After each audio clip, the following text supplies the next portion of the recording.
आ रही है। सकलन भाई, इसमें ये ट्रांसजेंडर का जो इशू था ये तो काफ़ी पहले आया और मेरा ख़्याल है लोगों को काफ़ी बातें समझ भी आ चुकी होंगी। अमूमन ये सारे कल्चर, ये सारी चीज़ें जो निकलती हैं वो यूरोपियन कंट्रीज़ से निकलती हैं और फिर उसके बाद हमारे मुआशरे में भी राइज होती है। तो ये जो कुत्ता कल्चर जो शुरू हुआ जी, है, जी।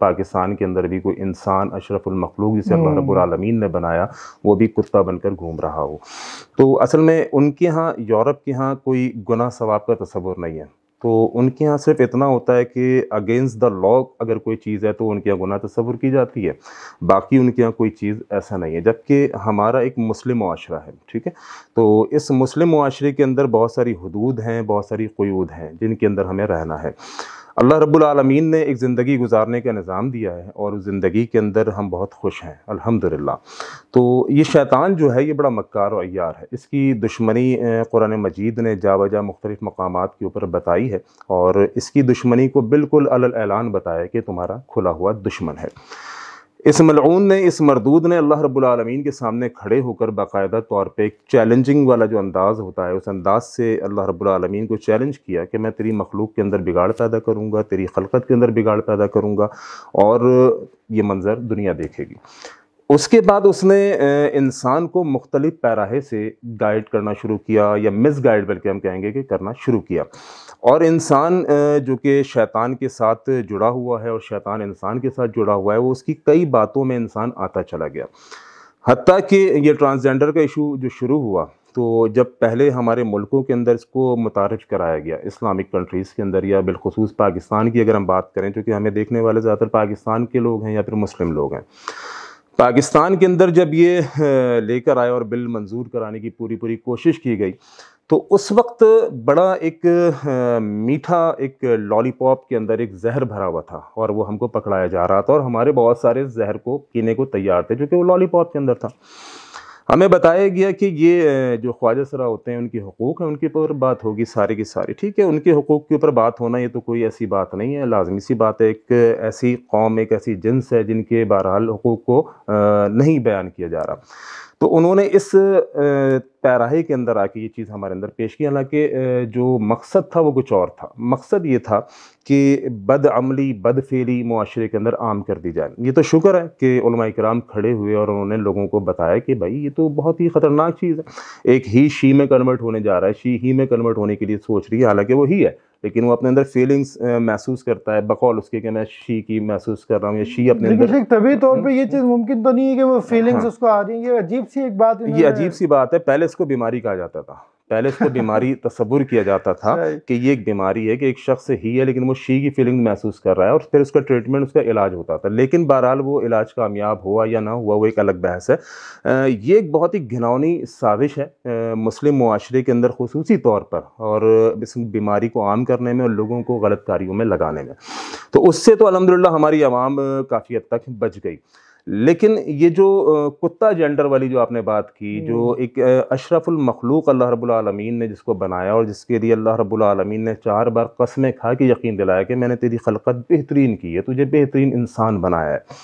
ये इंसान अपनी खलकत पे मुतमईन नहीं हुआ और इसने जो है वो तरह-तरह की चीज़ें अपने आप को वायरल करने के लिए, ये जी, जिसकी जी, जी। जापान की जिस बंदे की आप बात कर रहे हैं, तो इसने भी सिर्फ़ सोशल मीडिया, यूट्यूब के ऊपर रैंकिंग और व्यूज़ के लिए काम इसने अपनाया।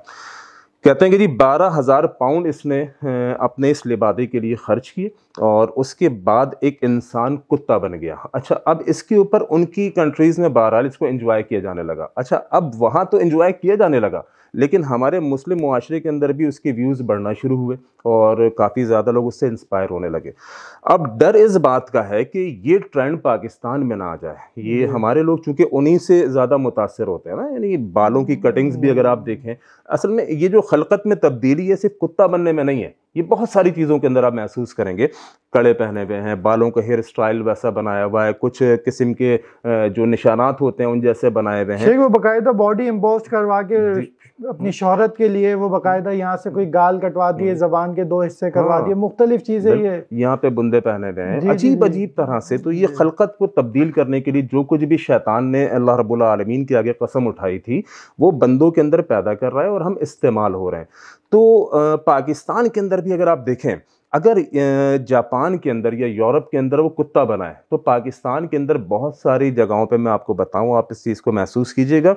पेट्रोल पंप्स के बाहर, बड़े बड़े मॉल्स के बाहर एक आम आदमी बेचारा वो अपने आप को गेटअप बना लेता है जोकर का, और जोकर बन के खड़ा हुआ है। यार अल्लाह रब्बुल आलमीन ने तुझे इंसान बनाया, तुझे तेरी तख्लीक की, और तू जोकर बन के खड़ा हुआ है, कोई कार्टून बन के खड़ा हुआ है। ये सिलसिला यहाँ से बढ़ते बढ़ते अब जापान में वो कुत्ता बन चुका है, और बहरहाल अब ये कल्चर पाकिस्तान में। लेकिन जैसे मैं ये समझता हूँ, आप इस पर अपनी राय दें कि मैं, यानी चले हम मुसलमान हैं अल्हम्दुलिल्लाह, लेकिन मैं नहीं समझता कि दूसरे मज़ाहिब जो हैं, यहूदी या ईसाई या दीगर, वो इस चीज़ को पसंद करेंगे या इसको पजीराई देंगे और इसको ओके करेंगे। आप क्या समझते हैं? सफलान भाई, वहाँ तो हर चीज़ मैंने कहा ना कि उनके यहाँ गुनाह सवाब का तो कोई तस्वुर नहीं है ना। लेकिन ये जो बाकायदा ऐसे लोग हैं जो किसी न किसी मजहब को फॉलो करते हैं, वो तो इस चीज़ को कंडेम करेंगे। अगर कोई किताब का फॉलोअर है और बाकायदा यानी अपने आप को मजहब से रिलेटेड समझता है, अपने आप को रखता है अपनी सकाफत कल्चर उसके मुताबिक, तो हो सकता है कि उनके यहाँ बहरहाल इस चीज़ को थोड़ी सी, ये मुल्हिद किस्म के लोग, बिल्कुल इसके अंदर मुल्हिद तो ज़्यादा ही इन्वॉल्व होंगे क्योंकि वो लामज़हब होते हैं। लेकिन बहरहाल जिसका किसी मज़हब के साथ, किसी किताब के साथ ताल्लुक़ होता है, उनमें कुछ हद तक चांसेस हम महसूस करते हैं कि वो इस चीज़ को बुरा समझेंगे।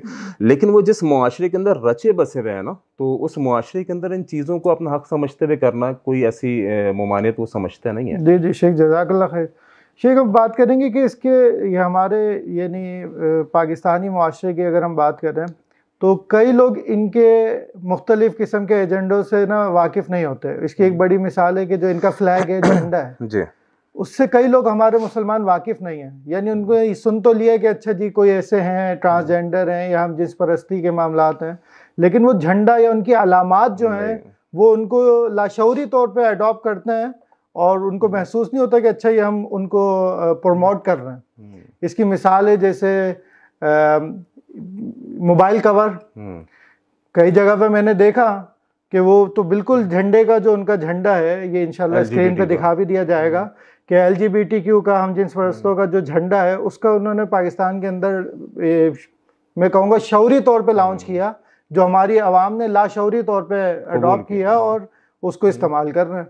तो एक जगह हुआ ये कि मैंने उनको भाई को कहा, मैंने दाढ़ी वाले भाई थे और वो वाला जो बैक कवर है मोबाइल का वो इस्तेमाल कर रहे हैं। मैंने उनको कहा कि सलाम दुआ की, मैंने बात शरात है मसला दाढ़ी वगैरह की, मैंने उनसे कहा कि सर ये तो उनका झंडा है हम जिस फरस्तों का। कह रहे अच्छा आप मुझे दिखाएं। मैंने वहीं गूगल किया, मैंने उनको दिखाया कि ये देखें और अपना पाउच देखें, आप लाशौरी तौर पे इनको प्रमोट कर रहे हैं। इसी तरीके से एक उलमाए किराम का ग्रुप है, उसके अंदर एक इश्तिहार आया दर्स का, उसमें तकरीबन वही कलर इस्तेमाल हुए थे जो LGBTQ हम जिस परस्तों की जो निशानी अलामत है। तो इस हवाले से आप क्या आगाही देंगे लोगों को कि इन चीज़ों को किस अंदाज से निगलेक्ट करना चाहिए, इग्नोर करना चाहिए? सकलैन भाई, बात ये होती है कि कोई भी चीज़ जब मुकम्मल तौर पे आपके ऊपर लागू करनी होती है ना, उससे पहले चंद इशारे किनारे के ज़रिए आपको राज़ी किया जाता है उस चीज़ के ऊपर। देखें, जब जो चीज़ आपके मुआशरे में रच बस जाती है फिर उसको बुरा नहीं समझा जाता। मुझे याद है मैं जब छोटा था तो मेरे वालिद साहब मुझे कहा करते थे कि बेटा तुम्हारी वालदा ने कहीं जाना है यानी किसी काम से, तो एक रक्षा लेकर आओ। अच्छा, रक्षे के लिए जो वो शराइत मेरे वालिद साहब की थी वो ये थी कि दाढ़ी वाला होना चाहिए।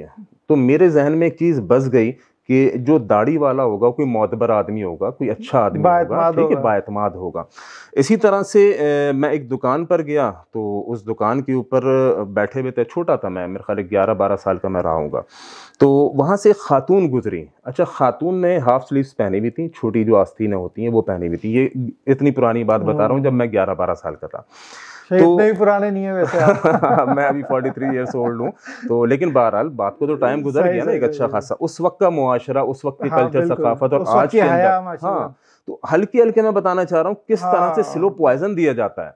तो उस वक्त जब मैं 11-12 साल का था और एक दुकान के ऊपर मैं कुछ चीज़ देने गया था, वो बहुत अच्छे से एक अंकल थे जो बड़े समझदार और दीनदारी की बातें भी समझाया करते थे।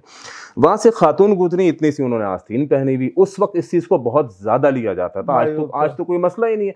तो उन्होंने जिस तरीके से उसके बारे में कमेंट्स पेश किए और कुछ बातें उन्होंने की, आपस में दो अंकल बैठे हुए, तो मुझे महसूस हुआ कि इस तरह की जो खातून होंगी ना वो अच्छी नहीं होंगी, मुझे ऐसा महसूस हुआ। तो ये चीज़ें, अच्छा आज ये सब कुछ मुआशरे के अंदर आम हो चुका है। आज इन आस्तीनों को कोई बुरा नहीं समझा जाता। तो ये जो स्लो पॉइजन होता है ना, ये मुआशरे के अंदर बड़ा जल्दी असरअंदाज होता है और फिर देर पा रहता है और फिर नस्लों को ख़राब करता है।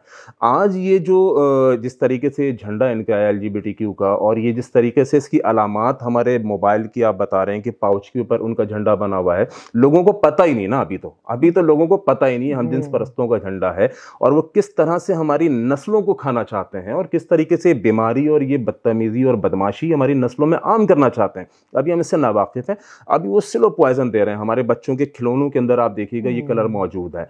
अभी एक आलम दीन का इश्तिहार बना हुआ था, उस बेचारे को क्या मालूम। तो हल्के हल्के दीनी सतह के ऊपर भी हमारी नस्लों यानी हमारी बच्चों के अंदर भी, हमारी खवातीन और हमारे मर्दों के अंदर भी ये इस चीज़ को रचाना बसाना चाहते हैं और फिर ये खुल के गेम खेलेंगे और फिर हमें बुरा भी शायद महसूस ना हो कि ठीक है अगर एक मर्द मर्द के साथ लगा हुआ है तो क्या हर्ज है, उसके राइट्स हैं।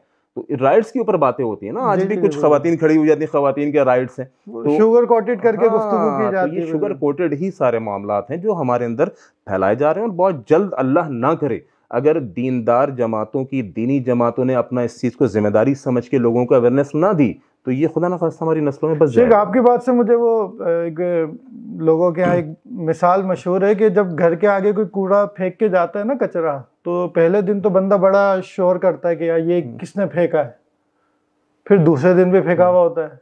वो आहिस्ता आहिस्ता वो जब घर से निकलता है उसको बू आना भी बंद हो जाती है कि अच्छा कुछ गंदगी हुई।